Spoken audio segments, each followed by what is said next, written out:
Okay, first thing I'm going to do is to give the entire canvas a coat of acrylic medium. Can be either gloss or matte, gel or liquid, it doesn't matter. And then I'm going to add into that wet medium some raw umber, just to colour the canvas basically. This is called an imprimatura. Then I can dry that off and start to paint on the top. It's much nicer to paint on a coloured ground canvas than on a white canvas. Just try it and you'll see what I mean. It's so much nicer and in fact easier. So the idea of putting the medium on, the acrylic medium, is to seal the pores of the canvas to stop the paint from being absorbed into it, which can dry the acrylic paint even quicker. So by putting that on there as a layer, it's slowing the drying time of the acrylics to a certain extent by lowering the absorption rate. It will still dry by evaporation. So what I tend to do is I paint direct from the tube with these paints in these little pots. I squeeze the tubes into these pots and then I paint directly from those. So try not to add as much water, because water will allow it to evaporate and dry much quicker. So if you're using straight paint direct from the tube, it should dry a little slower. And all these little things all add up just to help the control of the paint as you go along. So I'm just putting in with this 1-inch brush some of the basic colours here. This is a 1-inch bristle brush, flat bristle brush, that I use practically in every painting. It's great for knocking in large areas and also doing some very nice impressionist style abstract blending. And like I say, I use this in every painting, I think. So I have included this and all the other items that I use in the links in the description below. So if you were to purchase one of these items from those links in the descriptions, then you would be helping to support me and my channel and helping me to keep bringing you these videos. So basically, this portrait of this golden eagle is all about painting in layers. So the first layer was the imprimatura, that raw umber, which we let dry. Then I'm putting in the basic colours. I'll just sign my name quickly in the wet paint there. But using the large brush now with Payne's grey and white, I'm just going to put in a basic sky background. It's a type of sky background. I'm not going to do detailed clouds in it or anything like that. It's an impressionist style painting. So, and it will have variety in it, like I'm doing here. I'm putting lighter areas and darker areas. And I will put other colours in there as well. At the moment, that's just Payne's grey and white. And it almost does the job. But I may put some other colours in. Maybe a little bit of yellow. A little bit of yellow ochre in there. And perhaps a little bit of burnt sienna as well. Just a little bit. That's just a tiny touch. Just to create a variety of colour in there. And gives it interest. So I want that area to be nice and blended. So I'm going to use this blending tool that I use. It's a silicone painting tool that I use for painting, but also for blending and roughening up edges and smoothing the paint. As you can see what it does, it's a great tool. This is also available in the items in the description below. So I can pick paint up with it and paint with it as well, like that. Very much like a palette knife.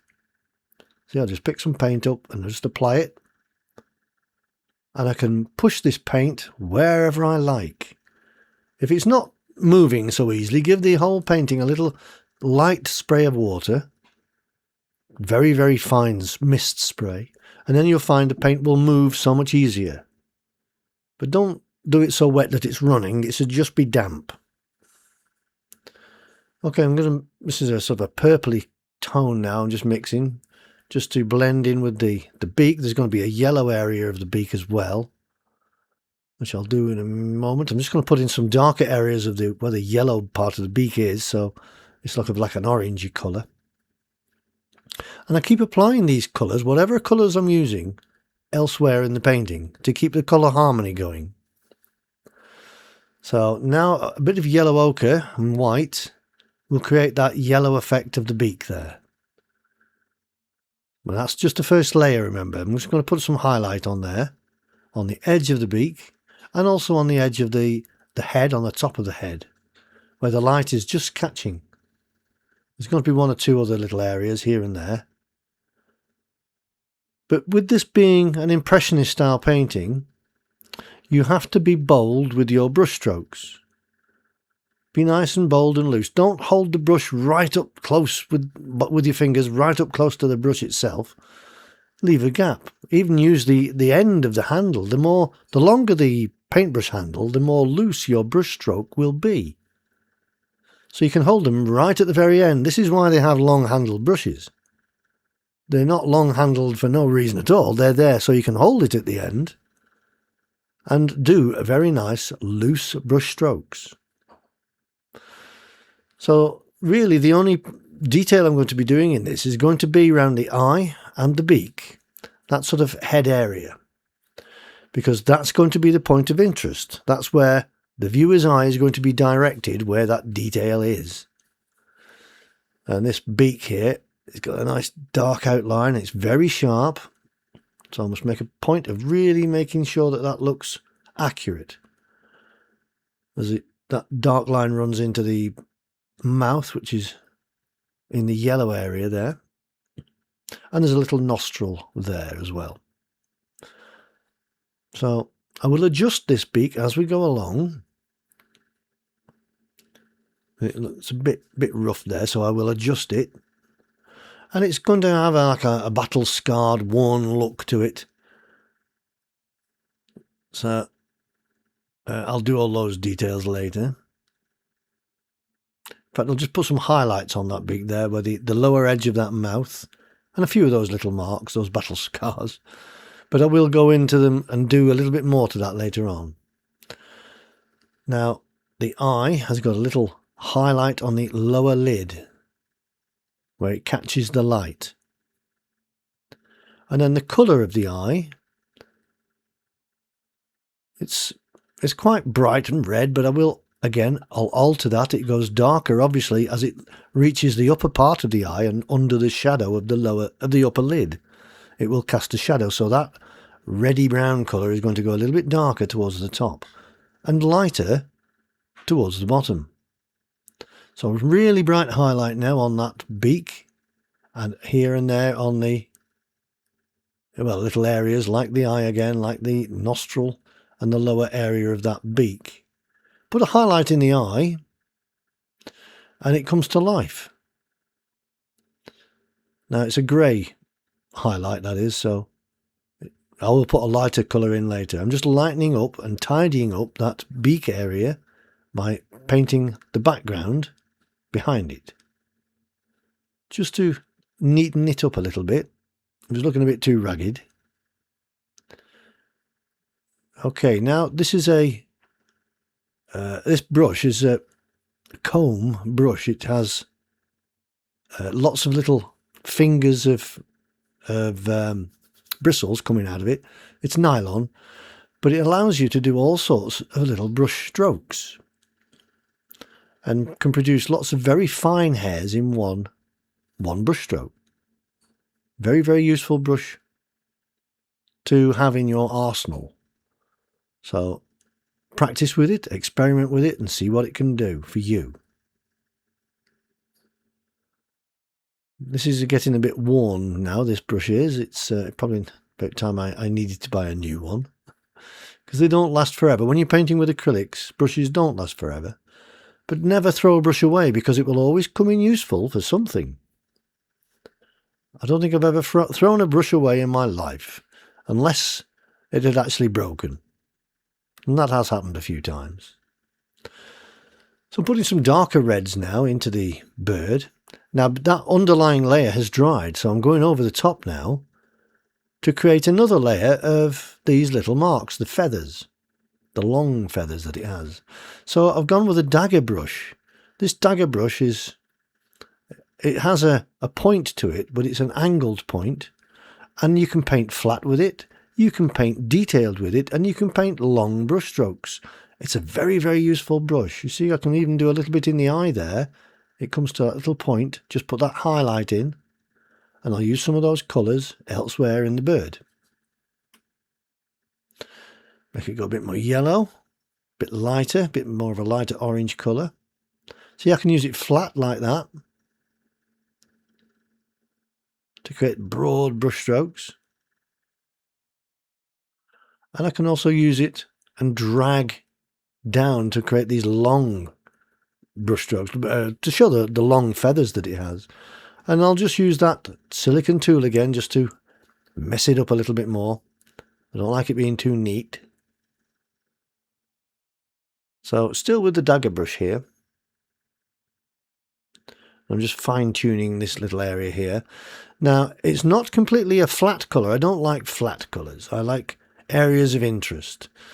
But because I put all that messy layer on underneath, those first few layers, they're still showing through a little bit, just here and there, which creates that interest in those layers. Although it looks flat, it isn't. If you look closely, there's lots going on in there still. So I'll just keep going with this brush until it's how I want it to be. I think this area needs to be a bit darker just to blend in there. That's getting there now. Bit the burnt sienna and the Payne's grey. There we go. That's looking more like it now in that area. You see those little marks are adding to the marks that are already there on those underlying layers. I'm just going over them with more details, really, basically. I'm not obliterating that layer, the previous layer. I'm just adding to it. And I'll just keep doing this until it's built up to my satisfaction, basically. A few more in that little wing there. It's got that light highlight on the wing there, just to where it's catching the light. A little bit more darkness on that beak there. And you can just keep fussing with it. That's what I'm doing now. I'm just fussing with it to make sure every little bit is as I want it to be. A few of those oranges back into the bird here and there. Now that paint is still fairly wet, the darker tone I've just put on, so these are going on in a very, very nice way. Because I'm painting quite quickly, and you must learn to paint quickly if you're painting with acrylics, unless you want to have complete flat areas if you're doing a graphic style painting. But if you want any kind of blending to be going on, then you need to paint quickly. Or use a liquid that inhibits the drying process. It slows the drying time down. They do make them, and I've used them, and they're very good. But for speed, you just cannot beat painting quickly. It's a much faster process. Because when I'm painting, I don't like to hang about. I just like to paint and do it quickly, but accurately. And for those of you who want to learn to do that, who find that you're deliberating too much and painting too slowly, well, then the only way to do it is to speed up and to practice and keep painting. Don't stop. Don't stop. I do 1 to 2 paintings a day and have done for decades. Unless I'm painting some larger pieces that may take a month or so to do. These smaller ones that I do maybe a couple of these a day, 1 or 2.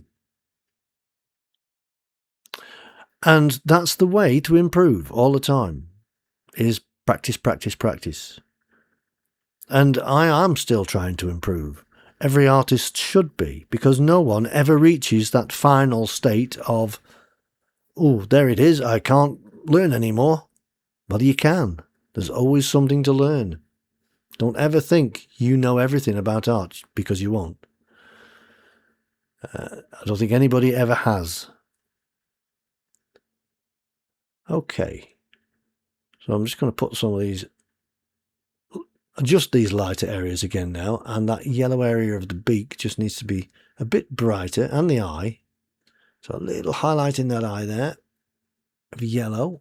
Now I can put some in the beak. That's better. It's looking more like a golden eagle now, and that battle-scarred grey part of the beak there, I can just add a few more of those light areas to it. And there's a little speckled area there as well, just in front of the eye.